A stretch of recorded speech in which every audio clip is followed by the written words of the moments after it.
Yan ang ating panata. Serbisyong totoo ng bawat Pilipino. Serbisyong totoo ng Pilipino sa mundo.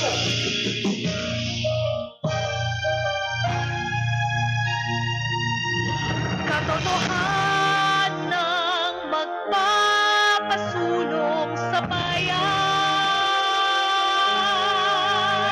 Katotohanan ng magpapasulong sa bayan.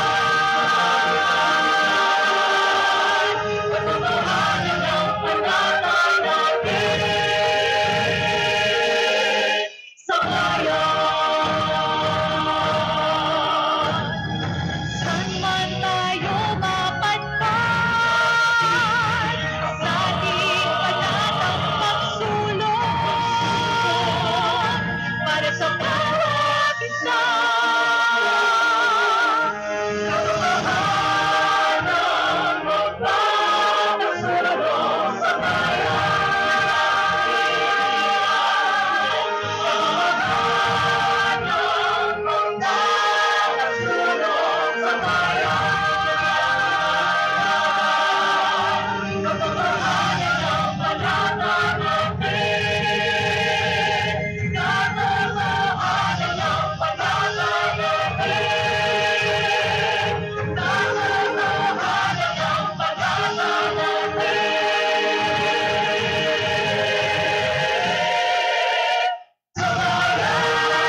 Sa GMA, naniniwala kami na ang nagbabalita dapat walang kinikilingan, walang mga interes na pinoprotektahan, walang pinapangalagaan, kundi kapakanan ng sambayanan at katotohanan. Balitang walang bahid, walang labis, walang kulay.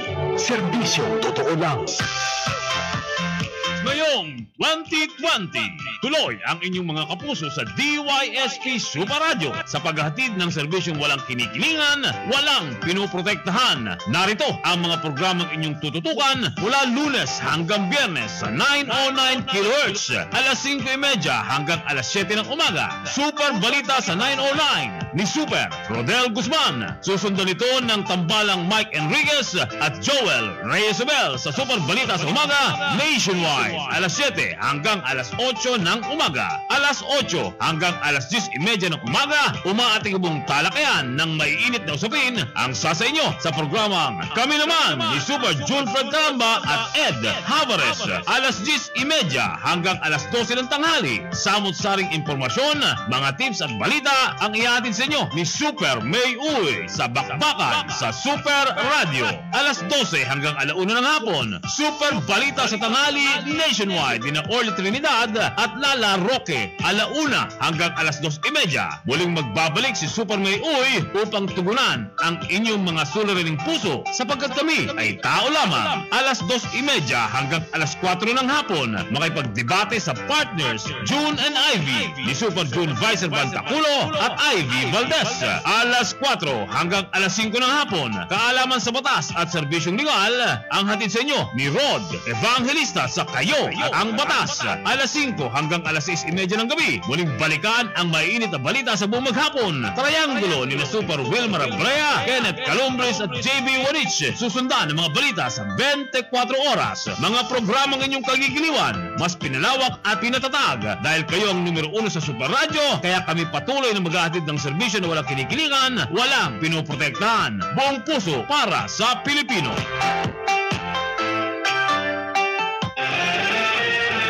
Ito ang serbisyong totoo. GMA Radyo. DYSP Super Radyo. Ang Hi-Q Canvas and Upholstery Supply ay nagbibenta ng Uratex, Synthetic at Firmatex Foams, Linoleums, Shoe Repair Supplies at iba't ibang klase ng US, German at Ordinary Leather. Ang Hi-Q Canvas and Upholstery Supply ay matatagpuan sa tabi ng Allied Bank, Rizal Avenue, Puerto Princesa City. Ito ay pagmamayari ni na Ben at Joy Chu at may telepono bilang 433-4823.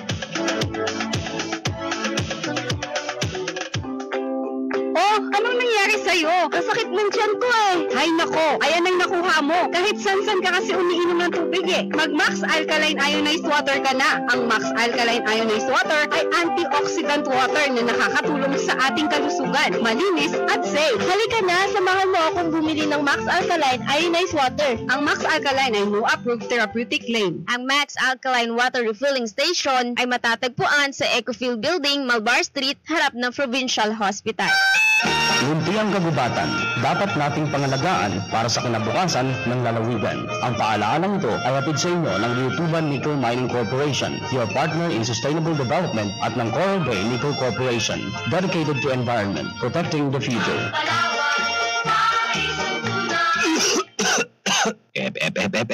Bago ka umubo, takpan ang ilong at bibig gamit ang braso o tissue. Itapon ang ginamit na tissue sa basurahan at ugaliing maghugas ng kamay pagkatapos umubo o bumahing. Basta't laging handa at sama-sama, kaya natin to. Hatid sa inyo ng PCOO, DOH at ng impilang ito. Ito ang serbisyong totoo. GMA Suradyo. DYSP Super Radyo. Compañero.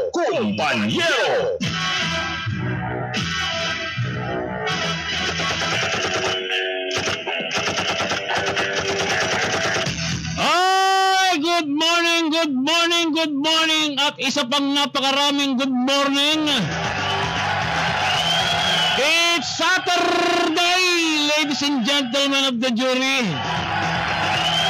Alam na, pag Sabado ng umaga, kompanyero, mga kapuso, tayo po'y magsasama hanggang alas 10 ng umaga, mula alas 9, isang oras po na umatay mong pagtatanghal ng palatuntunang kompanyero. Siyempre, kasama po natin at makakasama mamaya si Attorney Noel Escote Aquino. Standby kayo ha, maganda po yung pag-uusapan namin itong si Attorney Noel Aquino.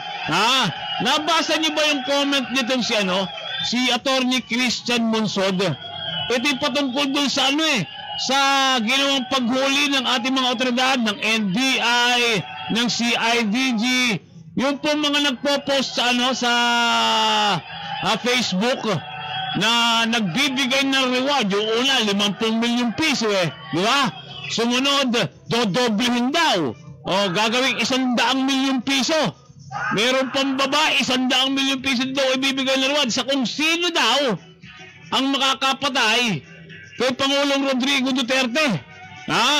Di ba nahuli yan ng yung una ang nakahuli NBI at nahuli isang public school teacher. Sumunod, yung nag-offer naman ng 100 milyong piso. Nahuli din. Kung di tayo nagkakamali, sa Cebu ito At yung pangatlo, yung babae.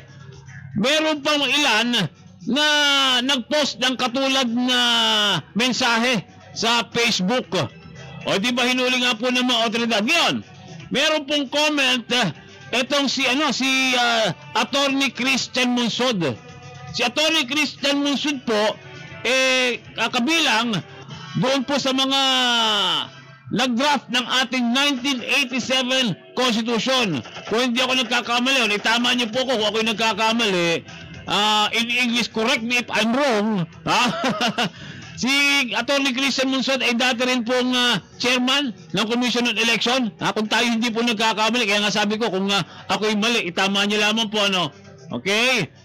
So, pag-uusapan po natin, kasi ang comment nitong si Attorney Monsod, unconstitutional daw yung ginawang paghuli ng NBI, ng CIDG, doon po sa mga personalidad na nag-post sa Facebook na magbibigay ng 50 milyon, 100 milyon sa kung sino daw po ang makakapatay kay Pangulong Rodrigo Duterte. Unconstitutional daw.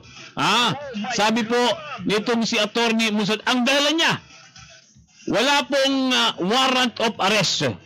Ang tanong, i-apply ba yung warrantless arrest sa ganitong sitwasyon?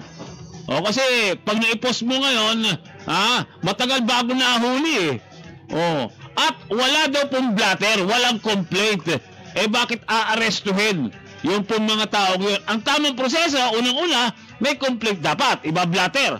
Di po ba? Pagkatapos, hihingi po ng magpa-file sa korte para makapag-issue po ng warrant of arrest doon sa mga taong inireklamo. Ito mga to, hindi daw po nangyari.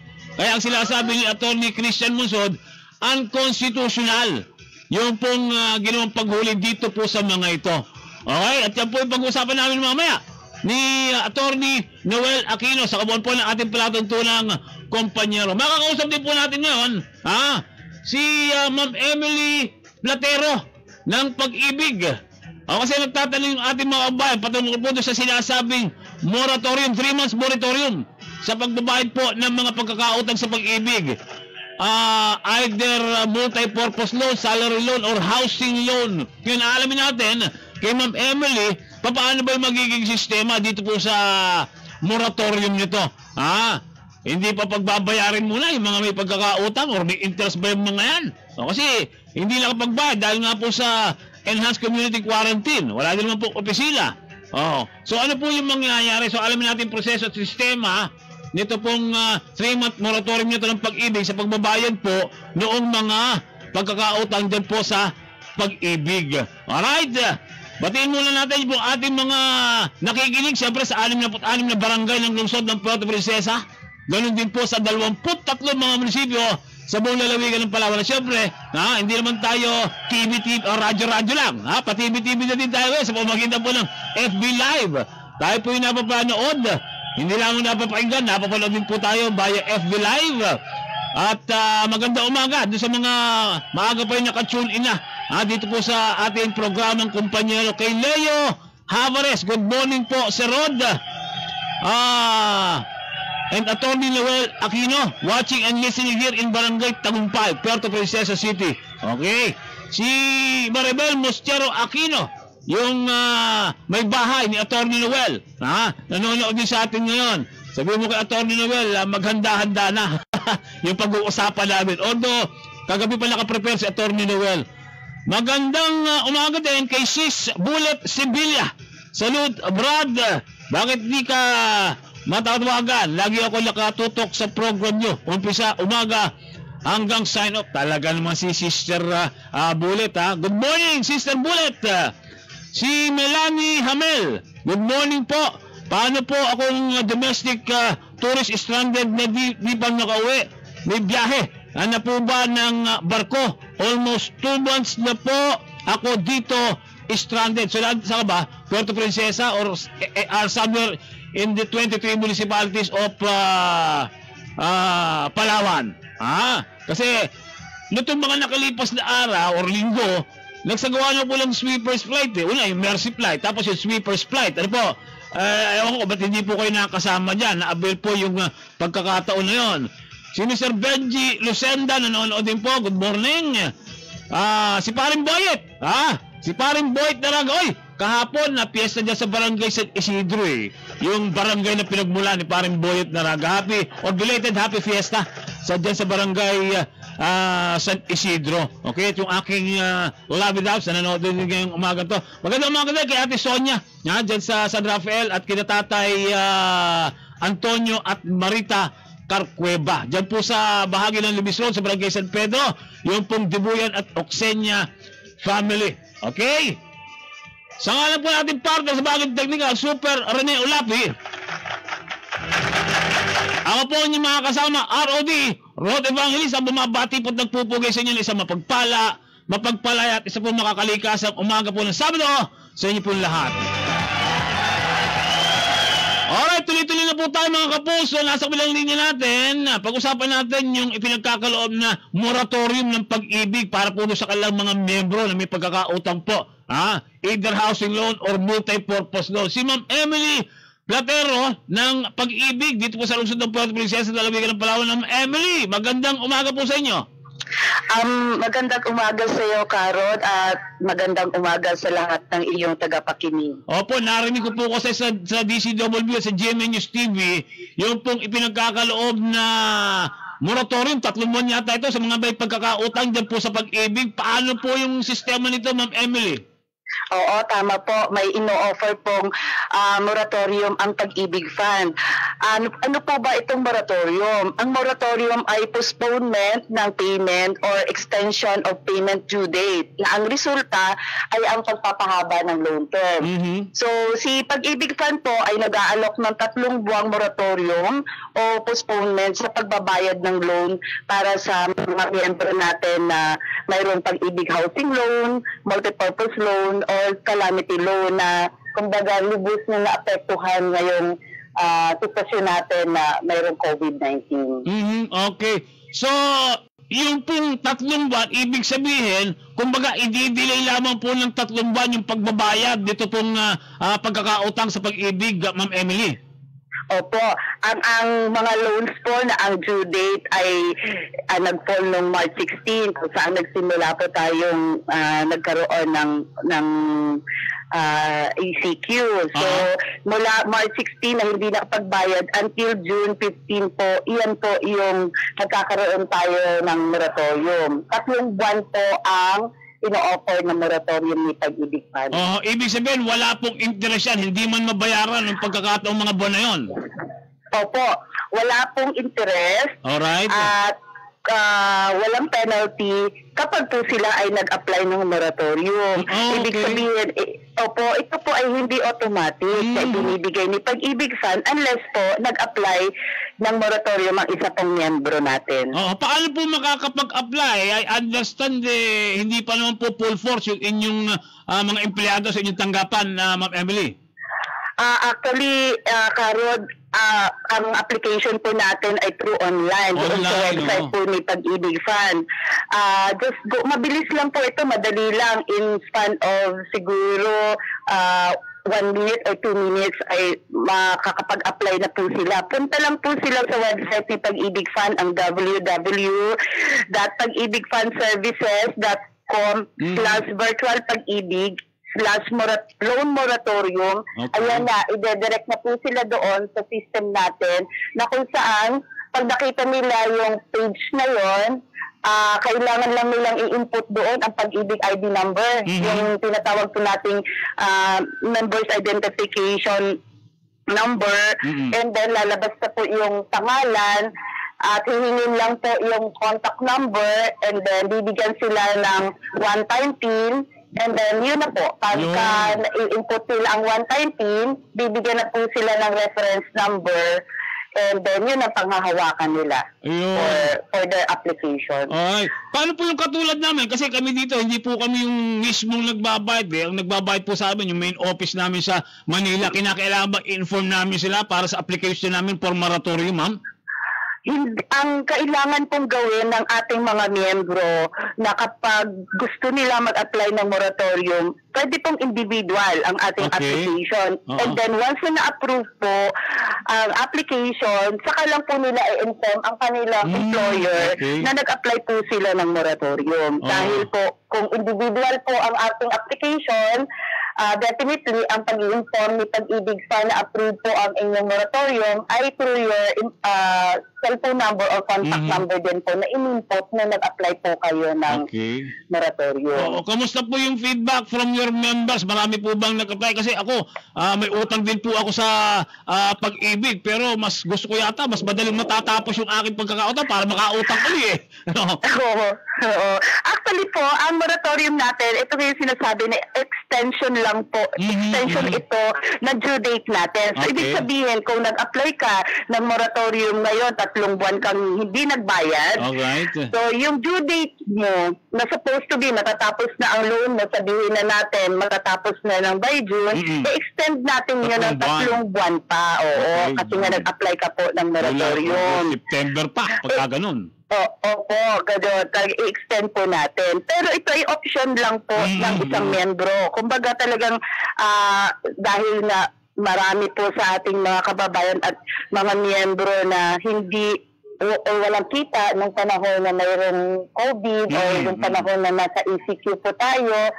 So, binibigyan natin sila ng pagkakataon na huwag po munang magbayad. And then ngayon, since ang Palawan ay nasa GCQ na at marami na po nakabalik sa trabaho, so starting po on June, ay pwede na po ulit silang magbayad. Ayun. Yung pong tanong ko na kamusta po yung feedback doon sa ating mga bayan? Marami po ba nag-avail nitong moratorium na to? Okay, marami po sa ngayon ang nag-i-attend. Kasi actually, Karod, ang ating moratorium ay until June 15 pa. Okay. So doon, opo, marami na ang nag-apply, pero marami pa rin po tayong ini-encourage, lalo na po yung nasa malalayong munisipyo, na hindi naman po makapunta dito sa bayan, sa ating opisina para po magbayad o hindi makapag-online payment, ay ini-encourage po natin silang mag-apply ng moratorium dahil nga po para wala pong penalty yung kanilang mga loans. So, actually, Karod, ang isa po sa kinakampi namin ngayon yung application through their employer. Alright. Ibig sabihin po, kung sila ay gusto mag-apply ng moratorium, sabihin lang po sa employer na gusto nila na mag-avail ng moratorium sa Pag-ibig Fund, and then si employer naman po ang i-inform sa amin na mag-a-apply sila kahit po in writing sa employer na itong employer na to ay gusto nila mag-apply ng moratorium, kami na po ang mag-a-assist. Si Pag-ibig Fund po ay willing na mag-assist na i-online registration po ang kanilang mga empleyado. Ayun, okay. Although sabi nga po natin, hindi po tayo full force, pero may mga pagkakataon po na ang mga empleyado natin, kung kinakailangan po, ay pinapapasok po natin sa opisina. Yun po bang calamity loan hanggang ngayon na po pwede po ba yun, Ma'am Emily? Opo, ang calamity loan po natin ay available pa, ay pwede pa mag-apply ang ating membro hanggang June 15. Okay, hanggang magkano po yung pwedeng i-avail ng ating mga membro, Ma'am Emily? Ang calamity loan po natin ay 80% of our total savings. Yun po ang mahihiram ng mga miyembro natin. Alright, Ma'am Emily Platero, maraming salamat po. Baka meron pa kayong mensahe or informasyon na isipabatid sa atin po mga kababayan. Nakikinig po sila, Ma'am Emily. Opo, ang atin pong application for calamity loan ay available pa rin po through email. Ibig sabihin, pwede pong hindi sila pupunta sa ating opisina para mag-file personally. Kung hindi, pwede po silang mag-send ng application through online or through email sa Pag-ibig Fund or sa email po ng palawan.me@pagibigfund.gov.ph. Just to fill out, punta lang sila sa website ni Pag-ibig Fund at mag-fill out ng fillable form natin, and then i-submit sa kanilang employer, at para sa employer na po ang direct na mag-email ng application sa atin. And of course, available din po yung drop box natin sa labas ng opisina po natin. Yung mga empleyado at mga membro po natin na kumpleto na po yung requirements, ay pwedeng hindi na pumasok sa loob para pumila. Kung hindi po, pwede na nilang ihulog sa Dropbox po natin yung kanilang mga application forms. Parang may raffle draw lang. Anyway, Emily, maraming salamat po sa inyo pong inilukol at paliwanag sa ating pong himpilan. Magandang umaga po at mabuhay po kayo dyan sa Pag-ibig, Ma'am Emily. Magandang umaga rin po, Karod, at mabuhay din po kayo. Maraming salamat po. Alright, maraming salamat si Ma'am Emily Platero, ang happy po ng Pag-ibig dito po sa lungsod ng Puerto Princesa at Lalawigan ng Palawan. Magandang umaga muna din kay paring Nante Portillo dyan sa Bikutan. At, tama-tama, nanonood si Sir Tony Magbanwa, dating CIDG. At isa po sa kanyang atasan para po tugisin yung po mga nagbanta kay Pangulong Rodrigo Duterte, yung CIDG. Tama-tama, Sir Tony, baka gusto mong makisama sa aming pag-uusapan ni Atty. Noel, ito yung comment ni Atty. Christian Munsod doon sa ginawang panguhuli ng NBI, ng CIDG, doon po sa mga individual na nag-post po sa Facebook na magbabayad ng 50 milyong piso, 100 milyong piso, dinoble pa, merong another 100 million sa kung sino mang makakapatay kay Pangulong Rodrigo Duterte. Diba? Ang ginawa ng NBI, ang ginawa ng CIDG, hinagilap yung mga nag-post na nahuli naman. Yung isa, public school teacher. Yung isa sa may sibuyatan, yung isa yung babae, at meron pa mga pinaghahanap Okay? Ang sabi ni Atty. Christian Munsod, unconstitutional daw yung ginawa ng NBI, yung ginawa ng CIDG. Bakit daw? Kasi nga po, walang warrant of arrest at wala namang blatter o reklamo laban sa mga taong yon. Okay? Si Christian Monsod po, si Atty. Christian Monsod, ay isa po sa mga commissioner o miyembro ng Constitutional Commission na nag-draft ng 1987 Philippine Constitution. Ibig sabihin, may authority para magbigay ng ganyang pahayag. So mamaya pag-uusapan namin through Attorney Noel Aquino, aming tatalakayin itong sitwasyon ito. Tama ba yung sinasabi ni Atty. Christian Monsod? Kasi mga abogado may iba-ibang pananaw din yan, di ba? Yung PNP hindi man kikilos kung wala ding advice mula sa mga legal advisor nila. O, meron mga legal department yung mga yan, di ba? So, pag-uusapan natin yung comment nitong si Atty. Christian Monsod, unconstitutional ba yung ginawang panguhuli ng NBI at ng CIDG, Criminal Investigation and Detective Group, doon po sa mga personalidad na nag-post sa FB na magbibigay ng reward na 50 million, 100 million sa kung sino man ang makakapatay. Dito po kay Pangulong Rodrigo Duterte. Okay? Kinakailangan ba muna ng warrant of arrest? Kinakailangan ba muna maipablatter at magreklamo bago po maisagawa yung panguhuling yan? Yan po yung aming pag-uusapan sa aming pagbalik. Magandang usapan niya dahil mainit din po yung talakayan hinggil po sa bagay na yan. Ano po, kababasa ko lang kagabi nung post ni Atty. Christian Monsod at naisip ko nga maganda nga pag-usapan namin ni Atty. Noel to. Yung legal issue tungkol sa bagay na ito. Yan po yung sa aming pagbabalik. Oras natin, alas 9:34. Teka muna. May pinababati si Sister Bullet Sevilla. Pinababati niya yung kanyang pamangkin. Happy birthday, si Mylen Sevilla. Dito po sa barangay San Manuel. At doon po sa mga nagdiriwan na kanilang kaarawan. Happy birthday po sa inyo. Magbabalik po tayo. Oras natin, alas 9:34 ng umaga. Magbabalik po ang inyong lingkod, Rod Evangelista. Sandali po lamang. Ang oras ay atid sa inyo ng Safeguard. Wash hands. Stay safe. Safeguard. Ang oras nito ay hatid sa inyo ng EO Executive Optical. If you love your eyes, come visit EO Executive Optical for expert eye care. With over 100 branches nationwide to serve you, EO has been voted by consumers as a Reader's Digest Trusted Brand 2016-2017 Platinum Awardee. Oras hatid sa inyo ng Water on the Rock, the purified spring water. For inquiries, call or text 0929-2909-561 or 0975-528-1894. Located at number 9 Junction 1, Barangay San Miguel, Puerto Princesa City. Good news! Ang pinagkakatiwalaan ng MXC capsule, tested and proven na may alpha, beta at gamma nutrients. Very low on sodium content, cholesterol and fat-free. MXC capsule araw-araw helps avoid pain discomfort para iwas-iwas sa sakit with proper diet and exercise. To God be the glory! Muli kang paalala, ang MXC capsule ay hindi gamot at hindi dapat gamitin paggamot sa anumang uri ng sakit. A public service announcement from Safeguard. Hand washing is a first line of defense against the spread of all viruses. Especially in these times, don't forget to wash hands frequently with soap and water to keep you and your family protected. Wash hands properly. Stay safe. A public service announcement from Safeguard. Hand washing is a first line of defense against the spread of all viruses. Especially in these times, don't forget to wash hands frequently with soap and water to keep you and your family protected. Wash hands properly. Stay safe. Wash hands. Stay safe. Safeguard. Anong ibig sabihin ng home quarantine? Ito po ay kusang pananatili sa loob ng bahay sa loob ng 14 na araw. Ang mga taong ito ay walang sakit, pero galing sa lugar kung saan laganap ang isang nakakahawang sakit. Ang hakbang na ito ay upang malimitahan ang pagkalat ng sakit.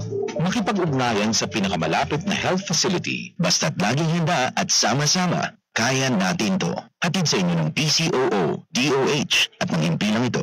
Sarap ng tulog pag naka-aircon. Pero pag hangin may air contaminants, ay Everest Aircon with healthy air filter that helps remove air contaminants from the air your family breathes.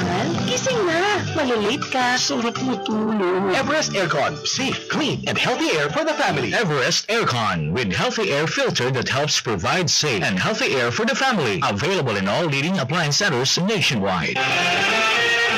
Ito ang serbisyong totoo. GMA.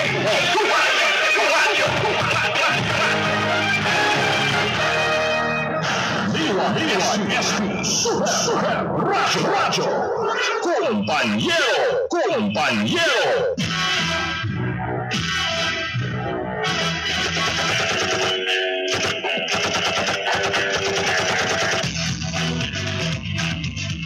Alright mga kapuso, balik po tayo. Ay magandang umuha kay Tito Ray Bitita ng DCRH. Good morning, nanonood siya sa atin ngayon. Good morning din kay Chuan Yang. Alright, yung kanyang pamilya dyan sa Langogan, Baliarta family. Magandang hapon, umaga. Okay, mamaya may message pa si Chuan Yang. Mamaya pag-usapan natin yan. Okay, ay babasahin natin yan. Alright, nasa kabilang linya na natin, pag-usapan natin, ito natin binabanggit kanina, yung komento ni Attorney Christian Munsod, patungkol doon sa ginawang paghuli ng NBI at ng CIDG doon po sa mga personalidad na nag-post na magbibigay ng reward, 50 million, 100 million pesos sa kung sino man daw po ang makakapatay kay Pangulong Rodrigo Duterte. Nag-trending yan kumalat. Kaya nga hinuli ngayon ng NBI at ng CIDG. Kaya sabi ni Attorney Christian Munsod, commissioner ng Constitutional Commission na gumawa po or nag-draft ng 1987 Philippine Constitution. Pero bago ang lahat, pabatiin muna natin yung partner natin, nasa labas ng himpilan, nagtatago sa COVID. Si Attorney Noel Escote Aquino. Partner, good morning, Attorney Noel. Magandang umaga, partner. Magandang umaga sa ating mga tagapakinig sa buong dalawigan ng Palawan. Yung pag-uusapan natin, nabasa mo na ba yung comment niya, ni Attorney Christian Munsod? Nabasa ko, yung nasa internet. Kasi ang sinasabi niya, unconstitutional daw yung ginawa ng mga ugok na nag-post sa yung paghuli doon sa mga ugok na nag-post ng magbibigay ng reward 50 million, 100 million sa makakapatay kay Pangulong Rodrigo Duterte. Kasi sinasabi ni Attorney Christian Munsod, walang warrant of arrest. Tapos wala namang reklamo, walang blatter. Ano bang tingin mo dito, partner? Well, unang-una ka po Rodi at tuloy-tuloy muna para masabi natin na yung pag-aresto ay valid. Kung yung ginawang pag-aresto halimbawa ng NBI doon sa kaso halimbawa ng teacher. Public school teacher. I think from Masinloc, Zambales. Zambales, itong teacher na ganun din ang tema, parang nag-offer siya ng 50 million. 50 million, although yung kanyang post yata ay made in Bisaya. So he was arrested. At pagkatapos, may comment na valid ba yung arrest? Siyempre, ang gagawin ng law enforcers ng arresto, he will be subjected to inquest proceedings. Ang parang inquest, to determine the validity of the arrest. And after the determination of the validity of the arrest, the information will be filed immediately. Okay, sa court. So in other words, kung ang case available, doon pwede magsampa na ng bail yung akusado. Paano kung wala siyang pera? So definitely, he'll be incarcerated pending trial. Okay, yung kaso na ito, kaya ito ng reaction ni constitutionalist. By the way, he's not a simple lawyer. He was part of the 1987 Constitutional Plan. Binabangit nga natin. Gumawa ng ating 1987 Constitution, the famous Christian Munsod. Illegal dahil wala namang complaint. Na lahat ng kaso yata ganito, walang valid complaint on the basis of the post sa Facebook, sa social media, the alleged yung mag-publish ay inaresto. Ngayon yung kaso nitong si Teacher Mas, itong from Masinloc, Zambales.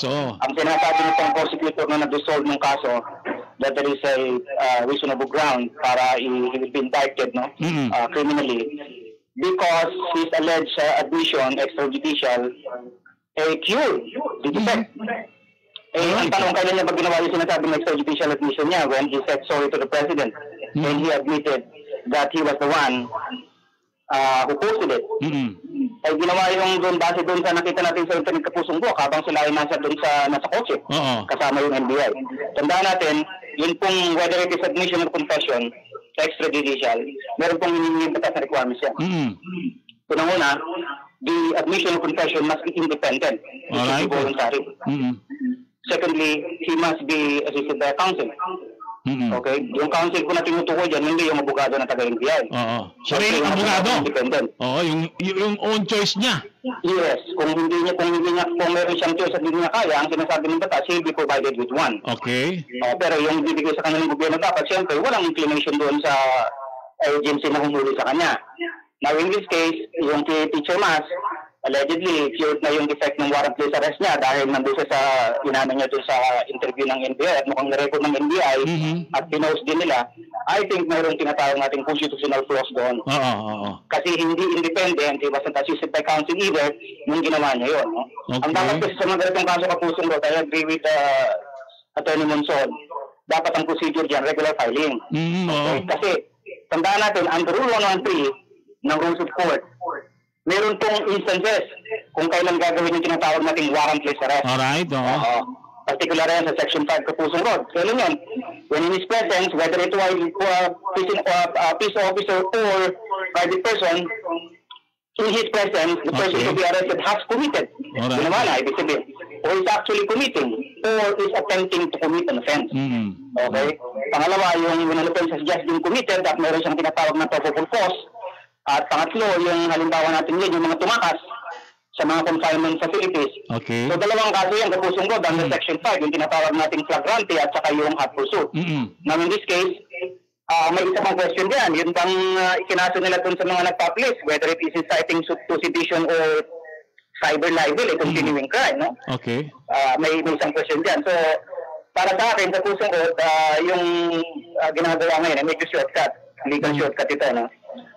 Unless ma-justify nila yung pag-aresto nila na that would fall under Section 5 ng Rule 113 ng Rules of Court, yung warrantless arrest can be justified. Okay, pero hindi ba maituturing na continuing crime? Kasi considering na ito nakapost sa Facebook, laging nakikita ito, Attorney Noel Question yan, Kapusong Rod, kasi pag sinabi natin continuing crime, single act siya, pero sabihin yung commission is tuloy-tuloy, no? Wala pa tayong jurisprudence na magsasabing, for me, no, wala pa akong nakikita na nagsasabing yung ganitong klase ng offense, especially so na yung ating cyber libel ay bagong kaso. Okay. Wala pa akong nakikita ng jurisprudence, no? In my own research na ito ay considered as continuing crime. Okay. So po pwede yung yung inquest na binabanggit po doon sa naturang sitwasyon na ganyan. Yes, Kapusong Rod. Unless mahulog nga, mapakita ng mga umaaresto na papasok sila dito sa circumstances ng Section 5 ng Rule 113 sa warrantless arrest, magiging valid. Pero ang gagawin nila kasi dyan, Kapusong Rod, pareho ng ginawa nila itong kay Teacher Mas, yung taga-Sambales, ang gagawin nila, they would extract either admission or confession at gagamitin ng prosecutor yun para sabihin there is probable cause. Alright. At ipapile agad yung kaso. Pero yung binabanggit mo nga, Atty., kinakailangan, ayon sa batas, kapag magkakaroon ng confession, yung isang pinaghihinalaan, yung suspect, kinakailangan din na asistihan nga ng isang abogado of his own choice.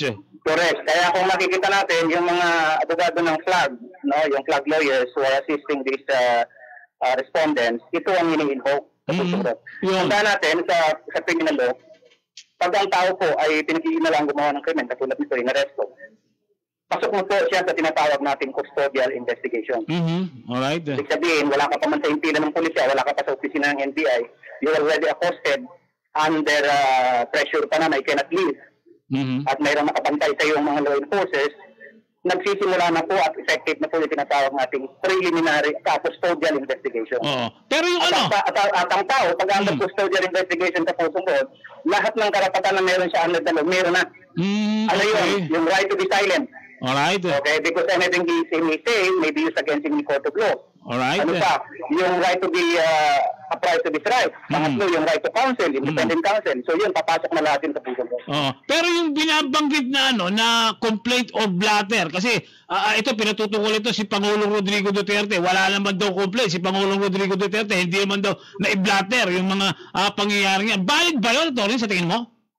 Well, yung blatter, not necessarily, pero yung complaint, valid yun. Alright. Yun ang sinasabi natin na kung hindi papasok doon sa warrantless arrest under 6 Rule 113 ng Rules of Court, dapat mag-file mo na ng complaint and then lalabas yung subpoena. Regular filing. Regular filing yun. Paglabas ng subpoena, ipapadala doon sa tao, pasasagutin siya, so matagal pa yun.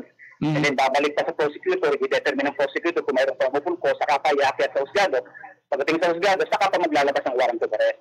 Pero kinakailangan ba na si Pangulong Rodrigo Duterte yung mag-file ng complaint or anyone katulad natin? Dahil ano man ang mangyari kay Pangulo, apektado tayo. Can we file a complaint ourselves, Atty. Noel? Well, medyo mahirap siguro sa parte natin Kapusong Rod for us to be acting on behalf of the President. Kasi ang elemento ng batas maigpit. Maaaring gawin dito ay yung regular na natasa na ahensya ng gobyerno, yun ang pwedeng maghain ng kaso, no? Dahil may mga circumstances yung batas na hinihingi. Alam mo, ang senaryo lang dito Kapusong Rod, lahat ng yan, ang mga ginagawa nilang warrantless arrest, we expect na gagawin nila dyan is that they would propose yung sinasabi nating admission of confession ng mga respondent na sila nga ang gumawa, sila ang nag-publish, at magagamit ito para i-resolve naman ng prosecutor at sasabihin there is probable cause, papailan ng kaso. Diretso, i-inquest na ito at ipapailan diretso yung kaso sa court at yung court, syempre, maglalabas na ng commitment order and then saka magsasampa ng piyansa yung respondent. Alright. So, anong tingin mo dito? Tinanggap na din ng prosecutor yung naturang kaso at base nga doon sa kinalabasan, mukhang may probable cause at valid naman yung ginawang pag-aresto nitong NBI at itong si IDG doon po sa mga personalidad din, Attorney. Well, alam mo, sa ganitong scenario po we cannot expect really much from the investigating prosecutors kasi ang tinitingnan naman na dyan yung presence at saka absence ng probable cause. Okay, so we expect, of course, most likely that there will be probable cause because of the alleged admission. They will file the case. Ang maasahan na lang natin dyan is that yung fair trial pagdating sa husgado. Ang problema lang natin dyan, kung yung mga tinampot halimbawa ay wala namang kakayang magpiyansa, kasama sila doon sa magiging problema na ng mga kulungan at baka mahawaan pa ng COVID. Pero yung inciting to sedition, ito matindi-tinding kaso nito Attorney, di ba? Yes, that is under Article 142 ng Revised Penal Code. Bailable ba yan, Attorney? Bailable? Bailable naman ito Kapusong Rod. Bailable ito, under Article 142. Pero alam mo, maigpit din yung requirement ng batas dito Kapusong Rod pagdating sa ganitong mga kaso.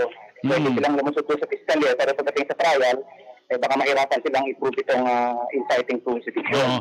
Yung warrantless arrest na ginawa nitong mga otoridad natin, kung mapatunayan na mayroong paglabag doon sa ginawang pag-aresto, lalo tigit, sinasabi mo na kinakailangan siyempre yung abogado na mag-a-assist dito sa suspect.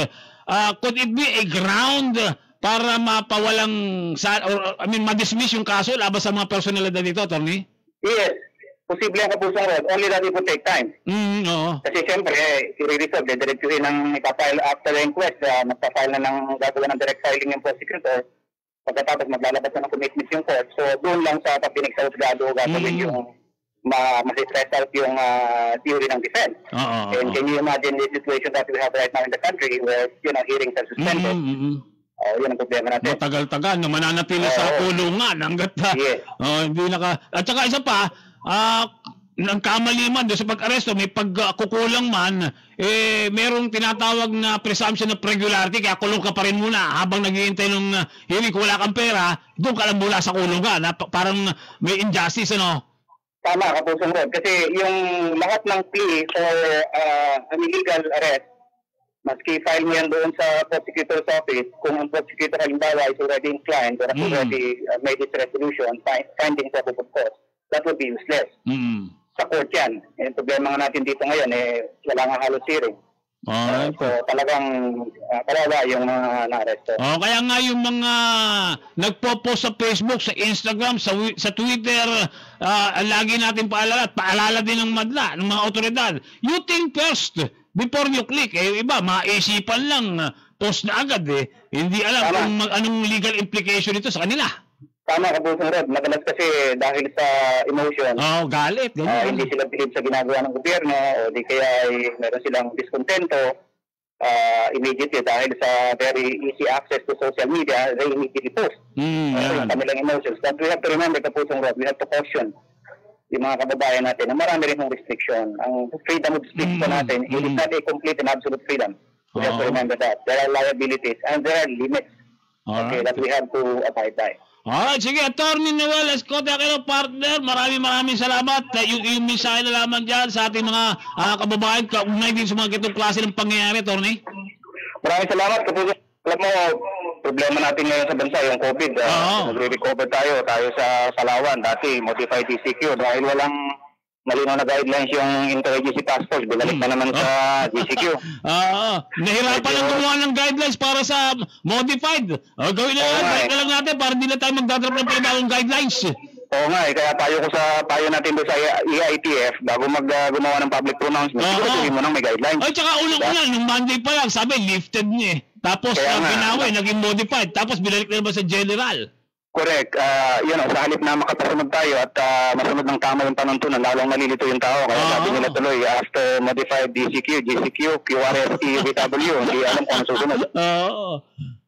Sige, Atty. Maraming salamat. Hanggang sa susunod na Sabado, ha? Maraming salamat, Kapusong Rod, at magandang umaga. Si Atty. Noel Escote Aquino. Kaya kayo, lagi natin pinapaalala, yung mga mahihilig mag-post yan. Kung ano-anong ipinopost. Mag-isip kayo ng 2, 3 beses, 4 na beses, bago nyo i-post. Sabi nga, you think before you click. Dahil pagka yun po na i-post nyo na, napakalaking ebidensya niya yan, laban sa inyo. Buruhin mo man yan sa mga susunod na araw, sa mga susunod na oras. May mga nakakita na yan kung ganyan, ang pinopost nyo, ipapapatay nyo ba naman si Pangulong Rodrigo Duterte? Hindi lamang si Pangulong Rodrigo Duterte yung apektado kung sakasakali na may kakagat doon sa inyong reward. Meron nyo, 50 million yan. 100 million.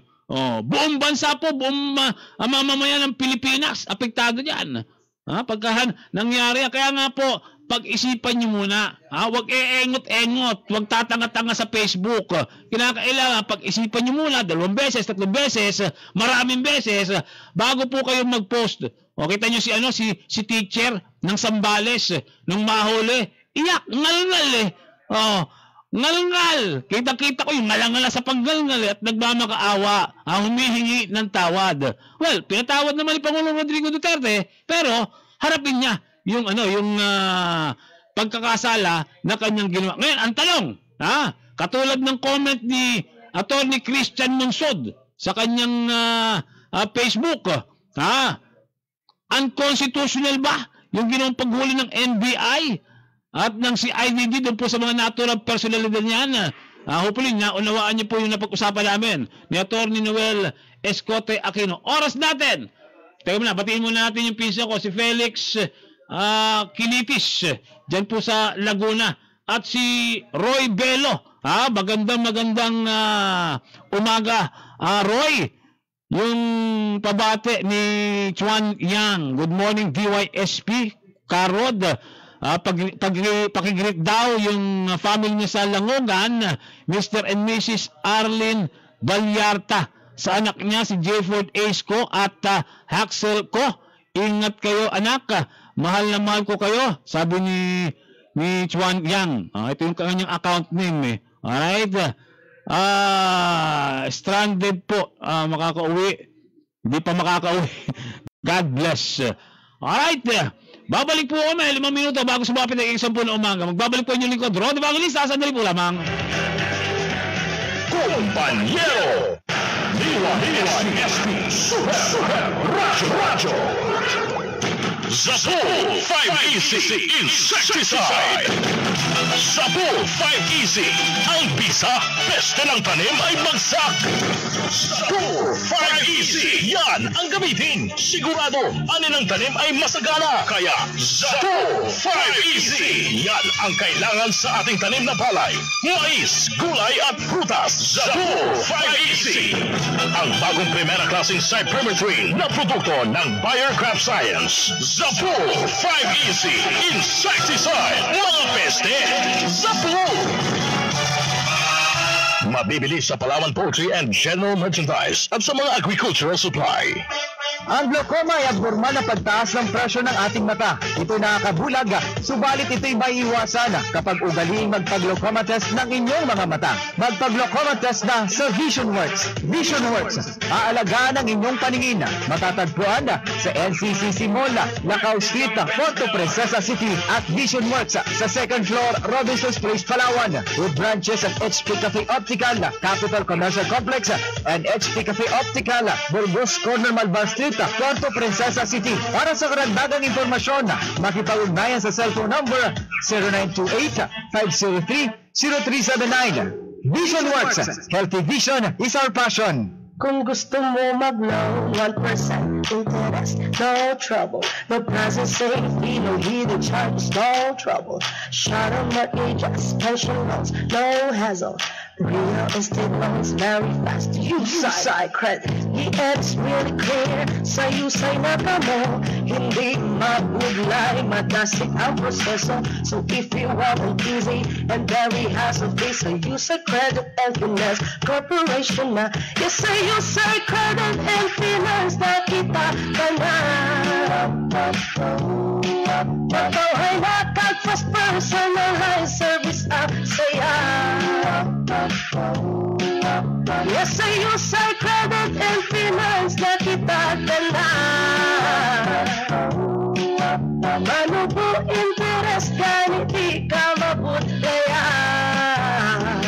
Hurry! Promo is extended. For more information, please contact 434-8481 and 434-4353 or visit USI Credit and Finance Corporation located at Silvertown Building, Lacao Street, Puerto Princesa City. Kung maaari, ay ipagliban muna ang mga malalaking pagtitipon kung saan magsisiksikan ang mga tao. Panatilihin ang 1 metrong layo sa mga taong may simptomas ng ubot, sipon o sakit sa baga. Ugaliin ang paghugas ng kamay o pagpahid ng alcohol-based sanitizers. Basta't laging handa at sama-sama, kaya natin to. Hatid sa inyo ng PCOO, DOH at ng impilang ito. DYSP Super Radyo Kompanyero.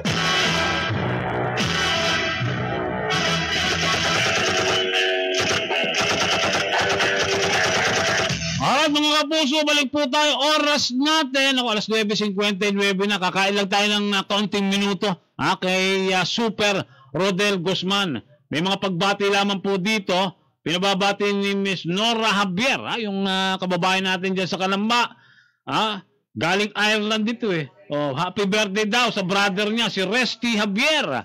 Happy birthday, Resty Javier. Yan, nanonood din yung pinsan ko, si Felix Kilitis. Okay. Si Glenford Pepiga. Good morning, watching from Nabotas City. Sabi ni Chuan Yang, Sir, magkaiba na pala ang Palawan at Puerto Princesa. Buti pa mga kasama namin dito sa taga Palawan, may ayuda galing sa provincial government. Okay, o Palawan. Kami mga taga Puerto Princesa, wala talaga ayuda galing city. Buti pa mga taga o yung mga Palaweños meron.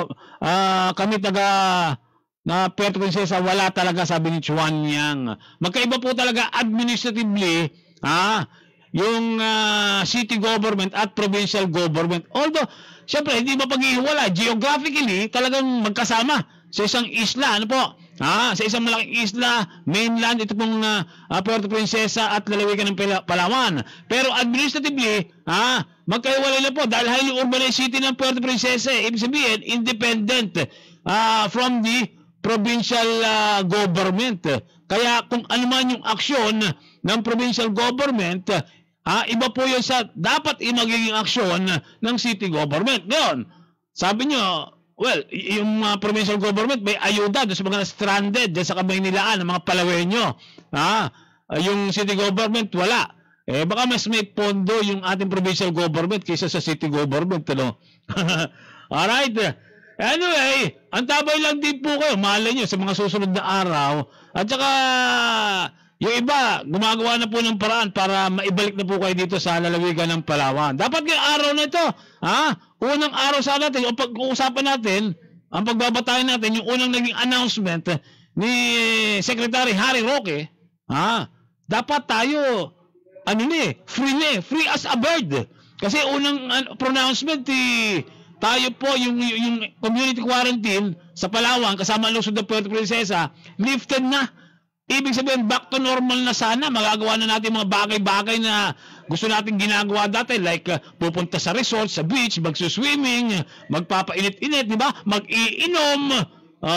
Pero ngayon, Congratulations sa mga manginginom. Ito yung matagal nyo nang hinihiling at ipinanalangin.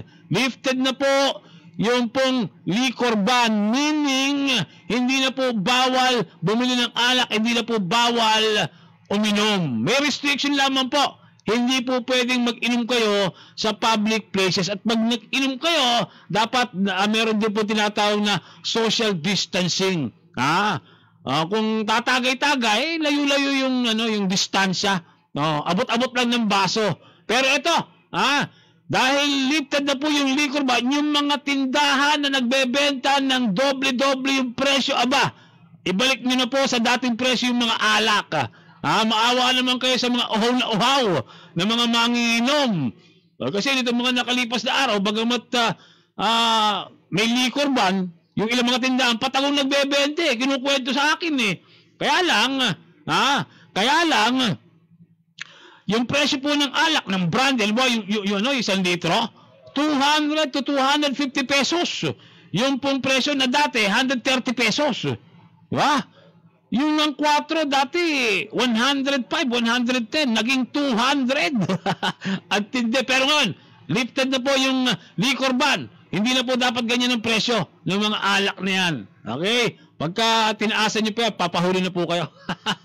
Alright, wala na po tayong oras. Maraming salamat po sa inyo. Walang saan patuloy na pagsubaybay sa ating pong palatuntunang kumpanyero hanggang sa araw po ng Sabado, next Saturday, para sa isa na namang edisyon ng palatuntunang kumpanyero. Siyempre, kasama pa rin po natin si Atty. Noel Escote Aquino. Sa ngalan po ng ating naging maraming salamat doon sa mga tagapakinig natin. At siyempre, maraming salamat din po sa mga nanood via FB Live. Alright? Sa ngalan po ng ating naging partner sa bagong teknikal, Super Rene Olapi. Ako po yung nakasama, ROD Rod Evangelista. Nagsasabi na sa paglilingkod sa bayan, hindi po importante ang talino. Ang kailangan puso. Serbisyong may puso. At sa inyo po aming mga kapuso, kayo po ang numero 1 sa Super Radio. Kaya kami po ay patuloy na naghahatid ng serbisyo walang kinikilingan, walang pinoproteksyonan. Muli, Rod Evangelista po, paalam na po. Happy weekend, mga kapuso. Kumpanyero